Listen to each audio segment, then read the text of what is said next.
Well, you know what they say. They don't make them like they used to. This movie proves it.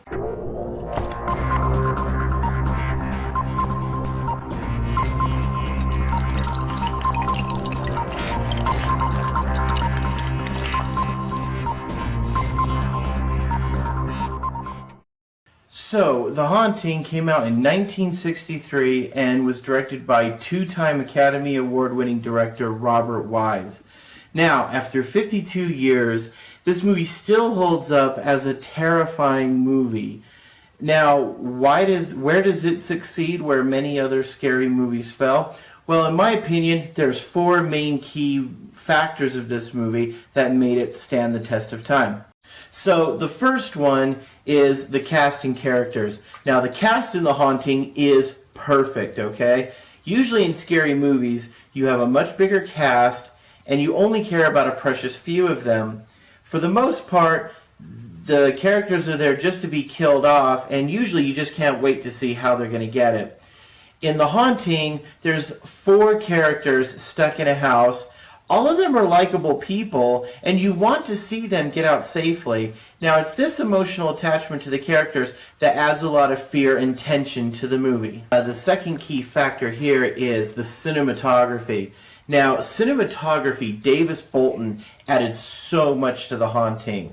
Most notably, he made the house not just the setting for the story, but also the house becomes a character in this movie. The way that he shot the film, he uses lots of awkward angles, he uses lots of, he uses lots of more out-of-place shots that really makes the house look a little bit more strange and disturbing. And his biggest contribution to the film is definitely a scene where the characters Theo and Eleanor are trapped in their bedroom and they're and there's a haunting happening. Now, we never see any ghosts or ghouls or anything like that. What we do see is the camera moving around to show us where the haunting is taking place. Now, seeing where they are, but never seeing the ghosts, makes this scene a lot more frightening. In the sense, he does not show us everything, he lets our imaginations run wild. And for that, Davis Bolton definitely added a huge contribution to this film. The third thing that I think needs to be taken into account is the screenplay. Screenwriter Nelson Gidding did a fantastic job in the script that he wrote, and I feel that his screenplay for this needs to be observed by more horror and thriller directors. The fact that he allows this movie to breathe and to kind of take its time building up before the scary stuff starts happening is incredible, but the fact that in that time you're also getting to know the characters, you're getting to observe their interactions with each other, and you're also just being able to take in the ambiance of the house is something that really helps to create more tension, that once the scary stuff does start happening, it is much, much more frightening. And another thing that he did that I think he needs to be commended is he offered us a backstory to both the house and to Eleanor. These backstories take less than 5 minutes, but yet we know enough about the house and we know enough about Eleanor to where we get a feeling that we know them and we know enough about them, but we learn more about them as the film goes on. And he didn't need to spell things out for you. He told you what you needed to know and then allowed the film to play out. And finally, the fourth key factor of this movie is director Robert Wise.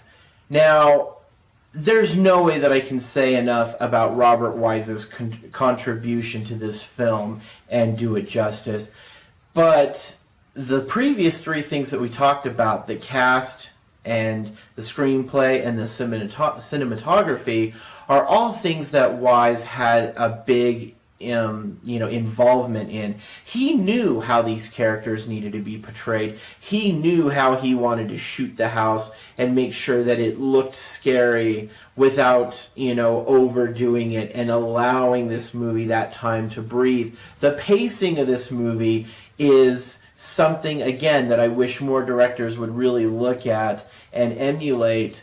And all of this, everything that came into place in this movie, I think Robert Wise definitely deserves most of the credit. So after the film ended, when we watched it recently, my daughter said it best when she said, that movie was really scary, and yet there were no monsters, and there were no ghosts, and there was like no blood, and yet that movie really scared me. And you know what? All I can say is, you said it, Abby. You said it. That all being said, The Haunting absolutely gets an A+. So, just a quick note also, if you're thinking of seeing the 1999 remake, let me just give you this advice. Don't bother. In my opinion, it's not a good movie. It takes all of the scary elements that made the first one great, completely throws them out the window, and replaces them with some very, very terrible CGI. Now, if you're still not convinced of that, let me just put it to you this way. Robert Wise, the genius behind the 1963 edition, who gave us this gem, also gave us these gems. Now, John DeBont, who gave us this abomination, gave us these abominations. Alright, so, have you seen the original 1963 Haunting? Please comment below, tell me what you thought of it. And as always, guys, thank you so much for watching. Please remember to like, subscribe to this channel, and, you know, as I've said before, if there's anything special you guys would like to see me review, leave another comment below. I'd love to accommodate that. But keep your eyes set to this channel, because as October rolls along, I'll be reviewing some more scary movies. And until then, this is the Fanboy, and I'll see you next time.